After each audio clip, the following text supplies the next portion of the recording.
नमस्कार जय हिंद साथियों, स्वागत है आप सभी का आपके अपने YouTube चैनल अमन स्टडी पॉइंट में। साथियों, CTET previous year question paper में आज बाल विकास एवं शिक्षा शास्त्र के प्रश्नों को देखेंगे। ये प्रश्न आपके 22 फरवरी 2015 के प्राथमिक स्तर के परीक्षा में पूछे गए हैं। तो चलिए शुरू करते हैं वीडियो को, और वीडियो में पूरे अंत तक बने रहिएगा। तो साथियों, पहला प्रश्न है आप सभी के स्क्रीन पर।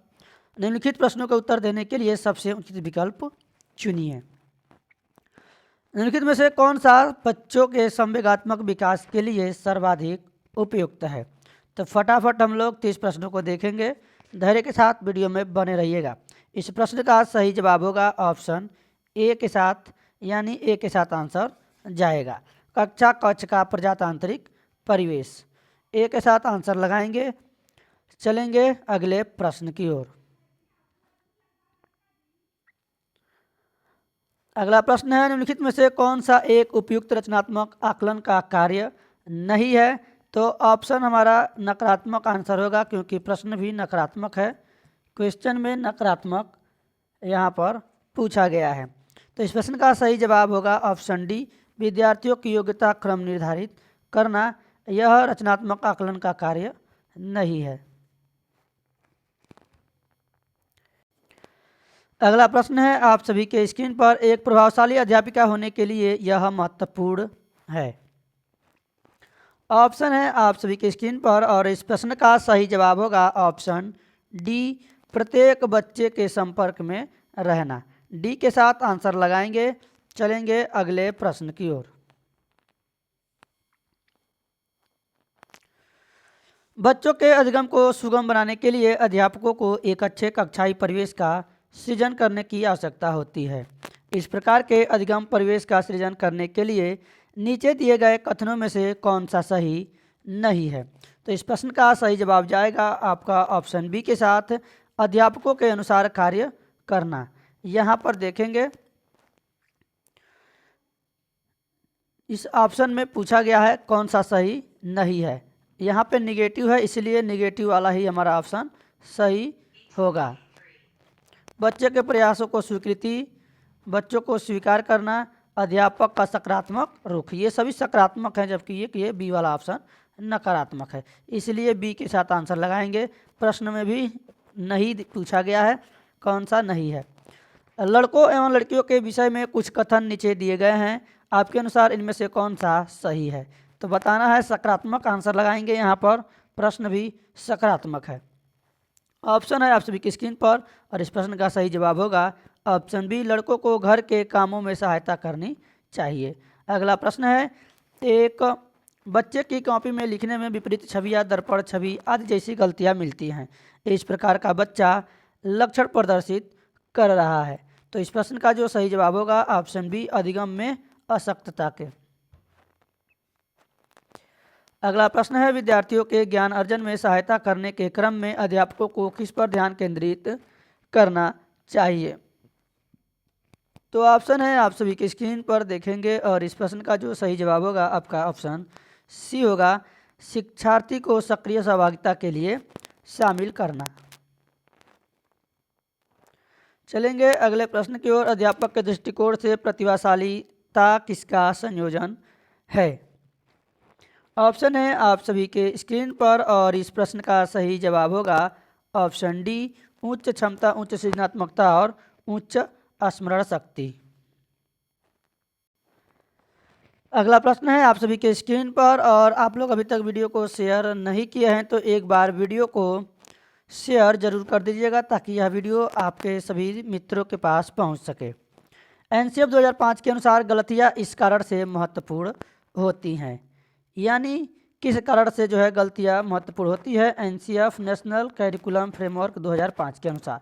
तो इस प्रश्न का सही जवाब जाएगा आपका ऑप्शन सी के साथ, ये बच्चे के विचार की अंतर्दृष्टि उपलब्ध कराती है तथा संसाधनों को पहचानने में सहायता, समाधानों को पहचानने में सहायता करती है। सी के साथ आंसर लगाएंगे। चलेंगे अगले प्रश्न की ओर।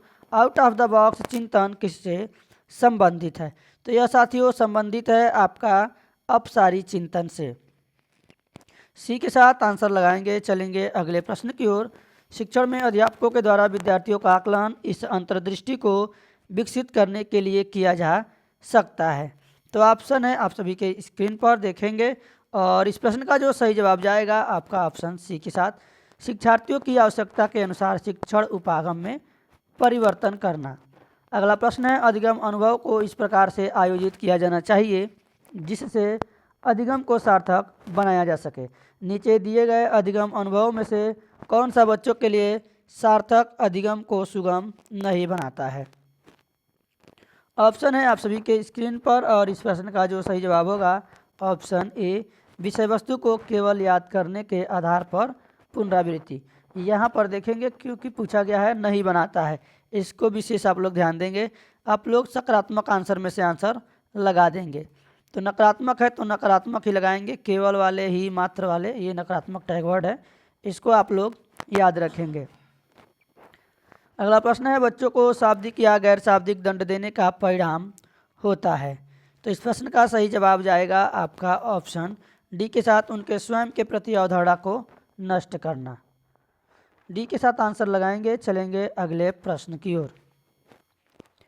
निम्नलिखित में से कौन सा प्रारंभिक बाल्यावस्था अवधि के दौरान उन भूमिकाओं एवं व्यवहार के बारे में जानकारी प्रदान करते हैं जो एक समूह में स्वीकार्य हैं? ऑप्शन है आप सभी के स्क्रीन पर, और जो इस प्रश्न का सही जवाब होगा आपका ऑप्शन डी, माता पिता एवं भाई बहन। विद्यार्थियों को स्वच्छता के लिए प्रेरित करने हेतु उन्हें स्वच्छता समिति का सदस्य बनाना किसको प्रतिबिंबित करता है? तो इस प्रश्न का साथियों सही जवाब होगा ऑप्शन ए, यानी प्रेरणा की सामाजिक सांस्कृतिक संकल्पनाएं। अगला प्रश्न है, निम्नलिखित में से कौन सा आयु समूह परवर्ती बाल्यावस्था श्रेणी के अंतर्गत आता है? यहाँ पर पूछा गया है परवर्ती बाल्यावस्था, यानी कि यहाँ पर आपने पढ़ा होगा पूर्ववर्ती और परवर्ती। एक होता है अनुवर्ती और एक होता है पूर्ववर्ती।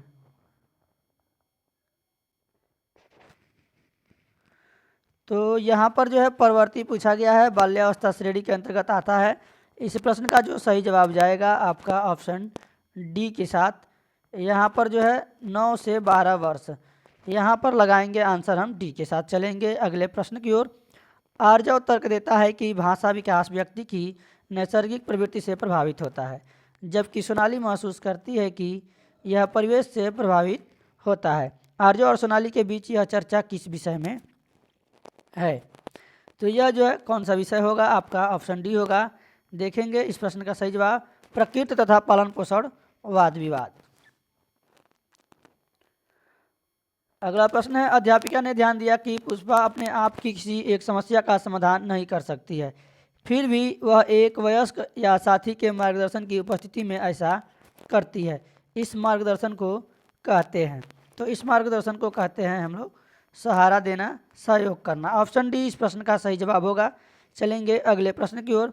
अध्यापिका ने एक कमेटी के प्रधान को सभापति के स्थान पर सभा अध्यक्ष लिखा, यह संकेत करता है कि अध्यापिका, तो जो अध्यापिका है वह जो है लिंग पूर्वाग्रह से ग्रस्त है, यानी डी ऑप्शन इस प्रश्न का सही जवाब होगा। चलेंगे अगले प्रश्न की ओर।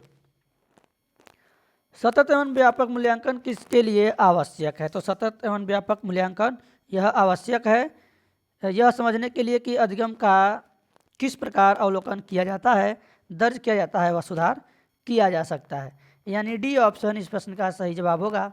अगला प्रश्न देखेंगे। लॉरेंस कोहलबर्ग के सिद्धांत में कौन सा स्तर नैतिकता की अनुपस्थिति को सही अर्थ में सूचित करता है? तो ऑप्शन है आप सभी के स्क्रीन पर। इस प्रश्न का सही जवाब जो होगा आपका ऑप्शन सी के साथ जाएगा।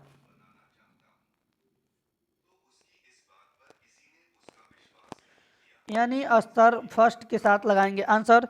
चलेंगे अगले प्रश्न की ओर। निम्नलिखित में से कौन सा बच्चों के समाजीकरण को प्रगतिशील मॉडल के संदर्भ में सही नहीं है? ऑप्शन है आप सभी के स्क्रीन पर। चलेंगे देखेंगे ऑप्शन को। तो इस प्रश्न का जो सही जवाब जाएगा ऑप्शन बी के साथ, बच्चे विद्यालय में बताई गई बातों को स्वीकार करते हैं। बी के साथ आंसर लगाएंगे। चलेंगे अगले प्रश्न पर। अधिगम में आकलन किस लिए आवश्यक होता है?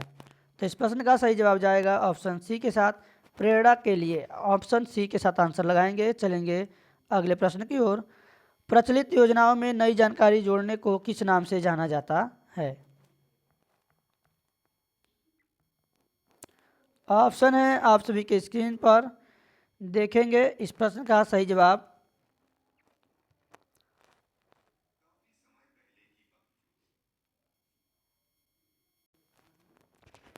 तो इस प्रश्न का सही जवाब जाएगा ऑप्शन सी के साथ, आत्मसात्करण के नाम से जाना जाता है। चलेंगे अगले प्रश्न की ओर।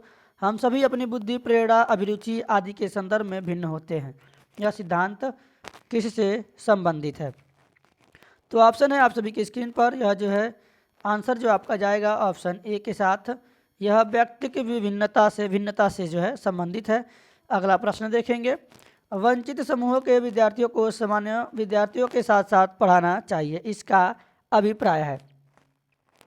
तो इसका क्या अभिप्राय है? इसका जो अभिप्राय है यह है समावेशी शिक्षा, यानी कि बिना किसी भेदभाव के, न किसी जाति के, न तो लिंग के, किसी भी आधार पर भेदभाव नहीं करना है, सभी को एक साथ शिक्षा दिया जाना, वह जो है समावेशी शिक्षा के अंतर्गत आता है। चलेंगे अगले प्रश्न की ओर। अगला प्रश्न है, कोई भी नाराज हो सकता है। कोई भी नाराज हो सकता है, यह आसान है, परंतु एक सही व्यक्ति के ऊपर सही मात्रा में, सही समय पर, सही उद्देश्य के लिए तथा सही तरीके से नाराज होना आसान नहीं है। यह किससे संबंधित है? तो इस प्रश्न का सही जवाब जाएगा ऑप्शन ए के साथ, यह संवेगात्मक विकास से संबंधित है। चलेंगे अगले प्रश्न की ओर। अगला प्रश्न है, विकृत लिखावट से संबंधित लिखने की योग्यता में कमी किसका एक लक्षण है? तो लिखने संबंधी जो है जो अक्षमता होती है वह होता है आपका डिस्ग्राफिया। डिस्ग्राफिया ऑप्शन ए के साथ आंसर जाएगा। डिसकैलकुलिया होता है, ये गणना संबंधी कठिनाई होती है। चलेंगे अगले प्रश्न की ओर। पियाजे के सिद्धांत के अनुसार डिस्प्रेक्सिया देखेंगे। ये जो है डिस्प्रेक्सिया जो होता है यह समन्वय विकार होता है। यह जो है समन्वय विकार से संबंधित होता है डिस्प्रेक्सिया। और डिसकैलकुलिया गणना विकार होता है। डिसलेक्सिया जो है यह पठन संबंधी विकार होता है। तो इसको भी आप लोग याद रखेंगे। यहाँ से भी प्रश्न आपके परीक्षा में पूछे जा चुके हैं। पियाजे के सिद्धांत के अनुसार निम्नलिखित में से कौन सा व्यक्ति के संज्ञानात्मक विकास को प्रभावित नहीं करेगा? तो इसमें देखेंगे इस प्रश्न का जो सही जवाब जाएगा आपका ऑप्शन बी के साथ, भाषा जो है प्रभावित नहीं करेगा, परिपक्वन करेगा, क्रियाकलाप करेगा, सामाजिक अनुभव यह जो प्रभावित नहीं करेगा। तो बी के साथ आंसर लगाएंगे। आखिरी प्रश्न है इस वीडियो का, इनमें से कौन सा त्रितंत्रीय सिद्धांत के व्यवहार में व्यवहारिक बुद्धि का अभिप्राय नहीं है? ऑप्शन है आप सभी के स्क्रीन पर और इस प्रश्न का सही जवाब जाएगा ऑप्शन बी के साथ, यानी केवल अपने विषय में व्यवहारिक रूप से विचार करना। तो साथियों आज के वीडियो में बस इतना ही। मिलेंगे एक नए वीडियो में नए टॉपिक के साथ। पूरे 30 प्रश्नों को हम लोग 13 से 14 मिनट में देखे हैं। तो अगर वीडियो पसंद आया हो तो एक बार वीडियो को लाइक और शेयर कर दीजिएगा, और चैनल पर पहली बार हैं तो चैनल को सब्सक्राइब कर लीजिएगा इसी तरह के वीडियोज़ देखने के लिए। धन्यवाद। जय हिंद।